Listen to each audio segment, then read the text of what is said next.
5 मिनिटात अशी झणझणीत आणि चविष्ट गवारची भाजी तुम्ही कधीच खाल्ली नसेल.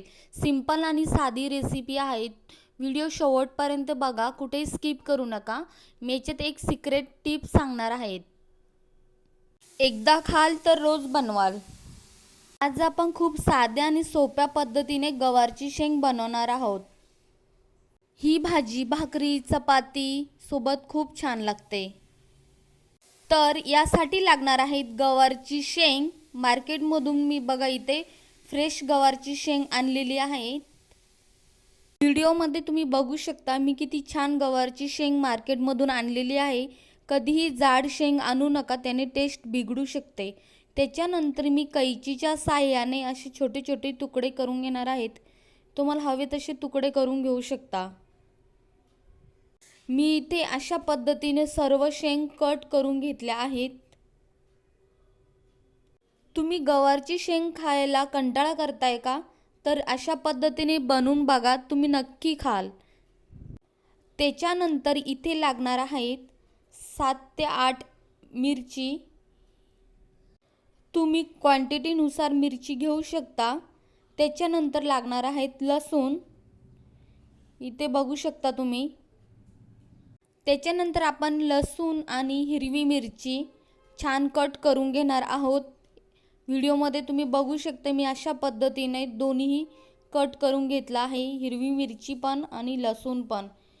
त्याच्यानंतर कट केलेला गवार हा 2 ते 3 पाण्याने स्वच्छ धुवून घ्यायचा आहे. ही रेसिपी खूपच सोपी आणि चविष्ट आणि झणझणीत बनते.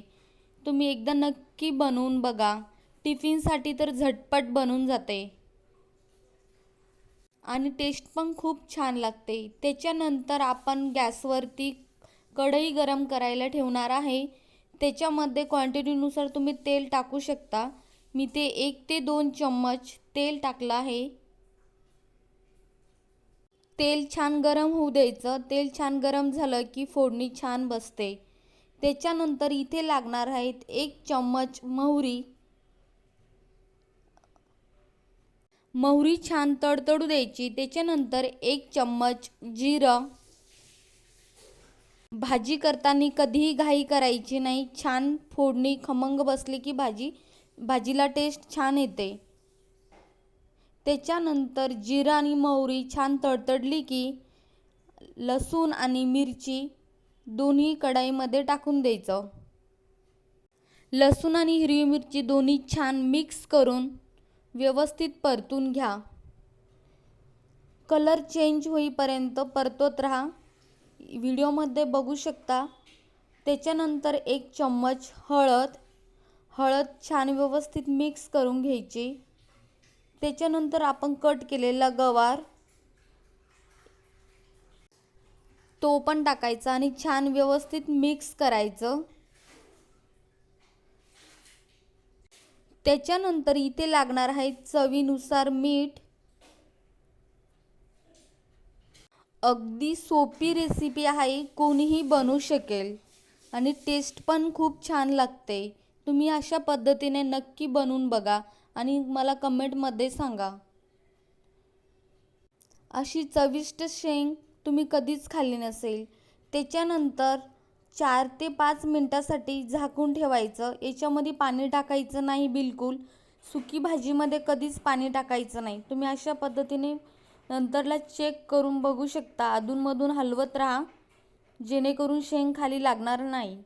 मी इथे बिलकुल पाणी घातलेलं नाही. तुम्ही बघू शकता. मध्ये मध्ये चेक करायचं शिजली की नाही. अशा पद्धतीने सुकी भाजीला पाणी घातलं की टेस्ट बिघडते, टेस्ट छान येत नाही. इथे बघा मी बिलकुल पाणी घातलेलं नाही आहे. त्याच्यामुळं आपली भाजी चविष्ट आणि छान लागणार आहे. झाकण ठेवून वाफेवर होऊ द्यायचं. इथे मी थोडंसं अजून 1 मिनिटासाठी ठेवणार आहे. त्याच्यानंतर बघू शकता इथे आपली शेंग तयार आहे. एक सिक्रेट सांगायचं म्हटलं तर वाफेवर शिजलेली भाजीची टेस्ट वेगळीच लागते आणि पाणी टाकलेली भाजीची टेस्ट वेगळी लागते. अशा पद्धतीने तुम्ही नक्की बनवून बघा. तुम्हाला खूपच आवडेल. त्याच्यानंतर आपण घालणार आहे शेंगदाण्याचं कूट. तुम्हाला हवं तर जाड किंवा बारीक पण घालू शकता. मी इथे बारीक घातलं आहे. वा, बघा किती छान तयार झाली आहे. खूपच चविष्ट आणि झणझणीत आणि सोपी रेसिपी.